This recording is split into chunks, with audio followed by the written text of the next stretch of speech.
Some cartoons entertain you.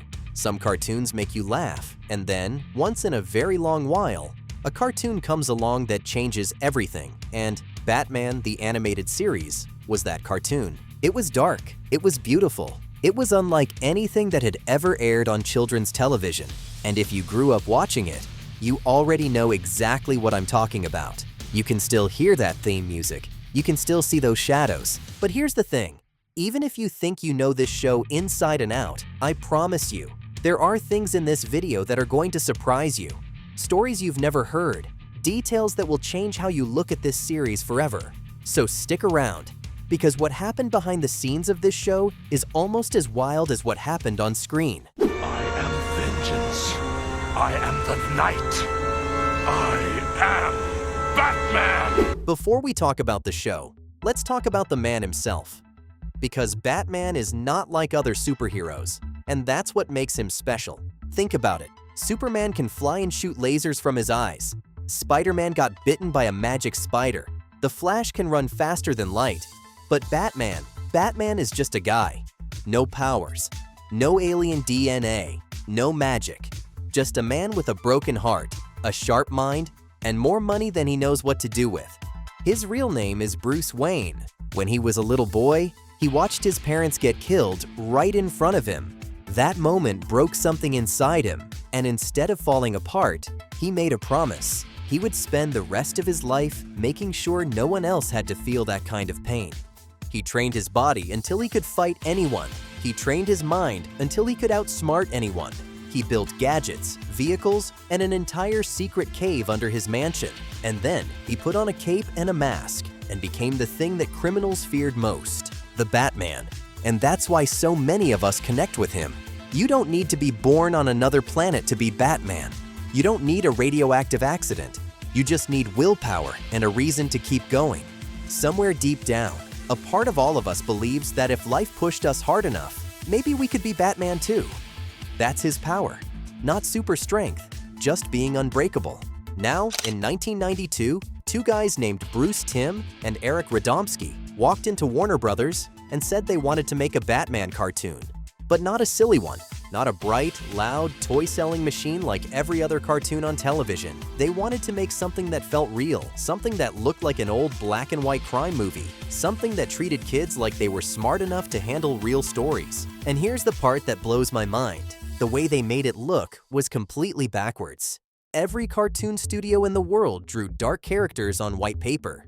That's just how it was done. But Timm and Radomski said no. They made their artists paint bright characters on black paper, so every scene started in darkness and light had to fight its way in. People in the industry thought they had lost their minds. It cost more. It took longer. Nobody had ever done it on a weekly TV show before. But the result was something nobody had ever seen. Every frame looked like a painting from an old detective movie. Every shadow felt heavy. Every street corner looked dangerous. They called it dark deco, and it became one of the most famous art styles in cartoon history. No dent! Let's get out of here. You know what's funny? In most superhero shows, nobody remembers the bad guys. They show up, they lose, and you forget about them by dinner. But Batman, the animated series, did something different. It made you care about the villains. Sometimes, if we're being honest, it made you care about them more than the hero. Let's start with the big one, the Joker. Voiced by Mark Hamill. Yeah, Luke Skywalker himself, this version of the Joker became the gold standard.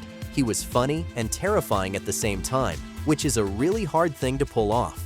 One second he's telling jokes, the next second he's doing something truly awful.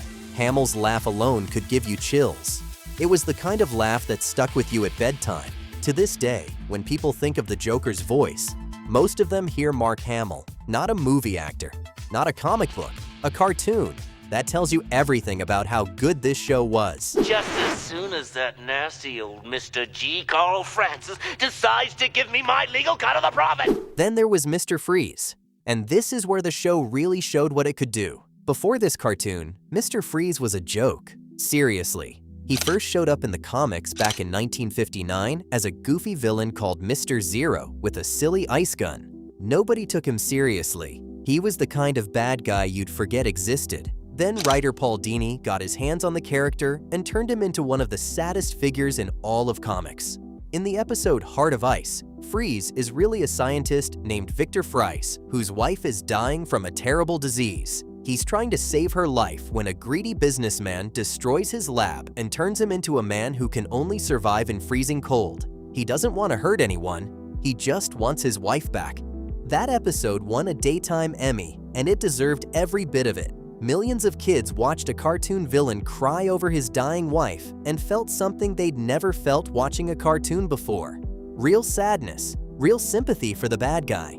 DC Comics loved the new version so much they made it the official backstory. Every Freeze you've seen since, in video games, movies, comics, comes from this one cartoon episode. I'm beyond emotions.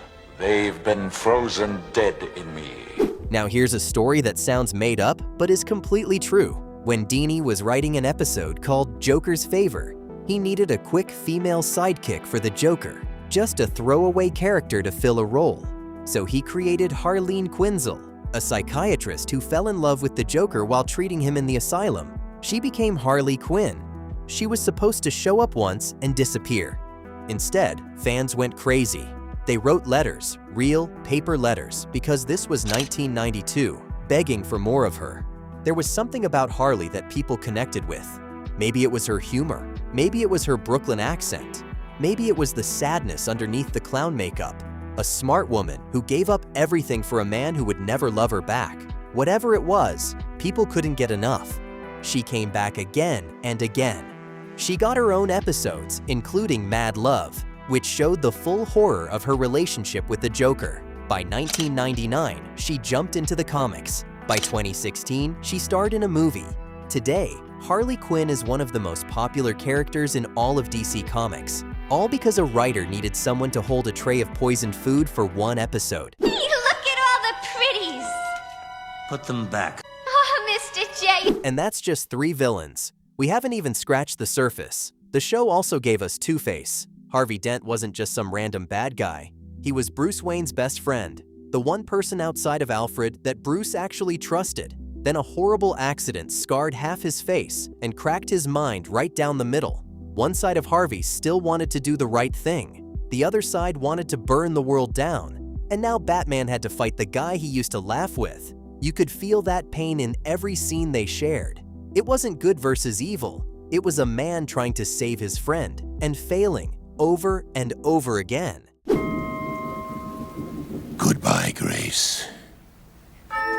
Then there was Scarecrow, Dr. Jonathan Crane, who was a former college professor who got obsessed with fear and decided to weaponize it. He built a gas that made people see their worst nightmares come to life. A villain whose entire power is showing you the thing you're most afraid of. That's not just scary for Batman. That's scary for the person sitting on the couch watching. Because we all have something we're afraid of. And Scarecrow knew exactly how to find it.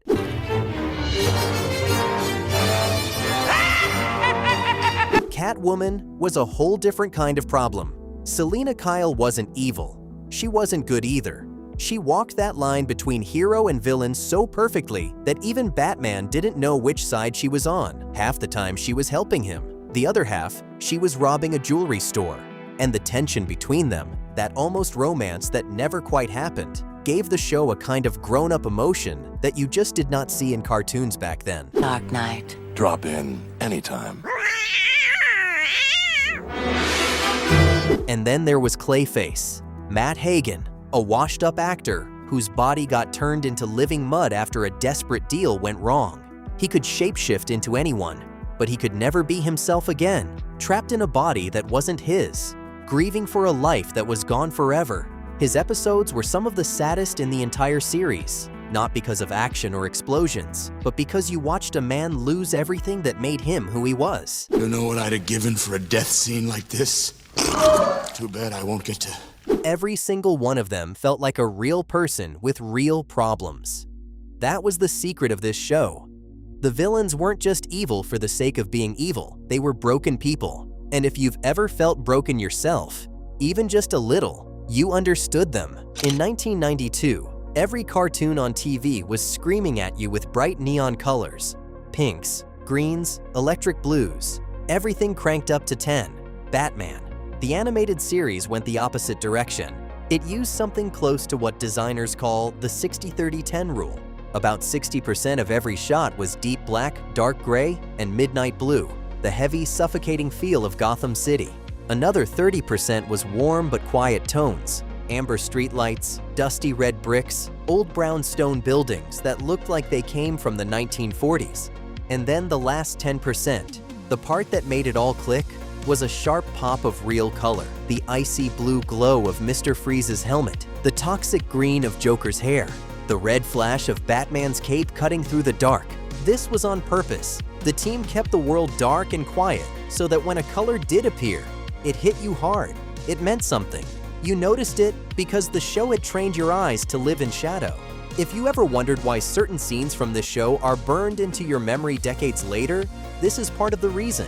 Your brain held on to those moments because the colors told it to pay attention. While other cartoons used color to sell toys, Batman, the animated series, used color to tell stories.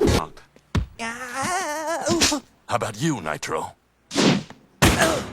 In 1993, Batman, the animated series, won a Primetime Emmy, not a Daytime Emmy for kids' shows. A Primetime Emmy, the same award they give to the biggest, most serious shows on television.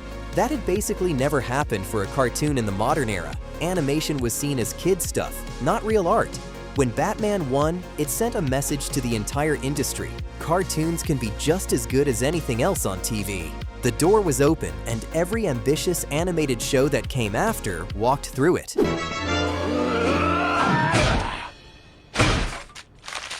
Batman. The animated series ran for 85 episodes between 1992 and 1995, but its real impact goes way beyond those numbers. It proved that cartoons could talk about death, grief, mental illness, and the messy truth that sometimes the bad guys deserve your sympathy more than your anger. It created characters that are still everywhere today. It built a look and feel that influenced everything that came after it, from the rest of the DC animated universe to shows like Gargoyles and even the tone of modern superhero movies. And most of all, it trusted you. The people who made this show bet everything on the idea that kids were smart enough to get it. Smart enough to handle sadness, smart enough to understand that the world is complicated and that not every story has a clean ending. They were right, and deep down, you know they were. The kids who grew up on Batman, the animated series, became the adults who expect more from their entertainment. They became the people who want real stories, real emotions, and shows that refuse to talk down to them. Thanks for watching, and hit the like and subscribe! I'll leave you with one of my favorite quotes by the Batman in this series. It's never too late to change.